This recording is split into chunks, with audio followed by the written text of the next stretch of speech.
the honorable listeners, to all our respective leaders and representatives, to all the future tourism professionals, to all the youth, and to all the viewers. I am honored to introduce myself. I am Maria Crystal May Emamido, and I am here today to speak in behalf of United Nations Youth Congress. Even before, I always believed that we were born to reach a certain destination, and that I was born not just to reach a destination, but also to share the world how we reached the destination. And today, I would like to share something that is really close to my heart as a representative of the Filipino youth and as a future tourism professional. Who wouldn't want to reach their destinations, right? I am always optimistic before the pandemic. I feel like I'm in a cloud nine just by the thought of me working in different places, exploring new things, and meeting new people. But right now, everything changed. I won't point finger to anyone because there is one thing for sure. No one wanted this to happen. Let me use this platform to inform everyone how we feel right now. We were the pioneers of this K-12 curriculum. And to be honest, if we weren't the first batch, we could have graduated on time and won't be stuck studying in the middle of this pandemic. Frankly speaking, we were like laboratory experiments. On my personal point of view, we are not yet ready for this new curriculum, yet we pushed it through.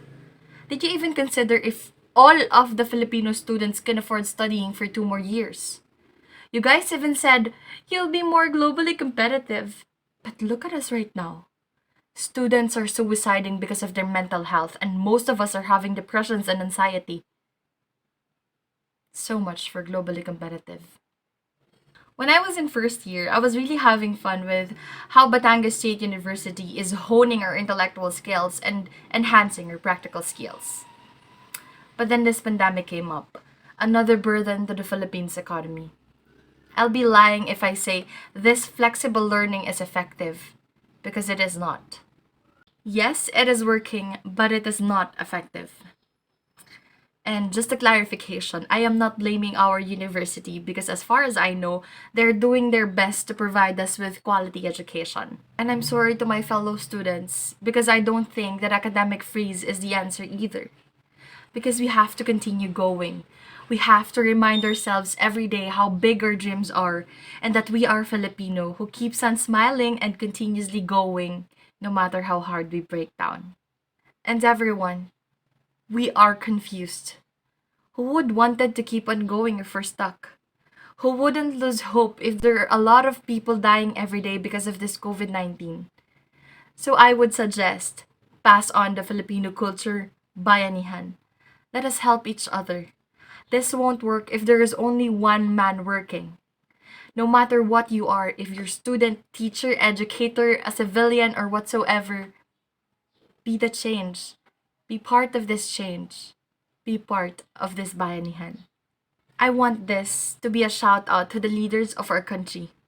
We, the students, are suffering. May the Lord give you more strength in providing our country with only the best and appropriate for our needs. To all the parents, I would like to humbly ask you to never leave your children aside because right now, we need you most. To all the educators, we thank you for your dedication and hard work. May you continuously keep our country's education stable and growing. To all the future tourism professionals like me, our industry might be greatly affected by this pandemic, but let our generation be the answer to this hindrance. Never lose hope and continue going, because one day, tourism and hospitality industry will be at its peak again. And to my fellow youth, I know how hard it is. And I won't say you can do it. Instead, I would say be strong, because we matters the most in our country. And we should be the hope of the future generation. This might be the end of my destination today. Once again, I am Maria Crystal May Emamido from the United Nations Youth Congress, leaving you the quotation, pass on the success to the next generation, be the youth with passion. Thank you.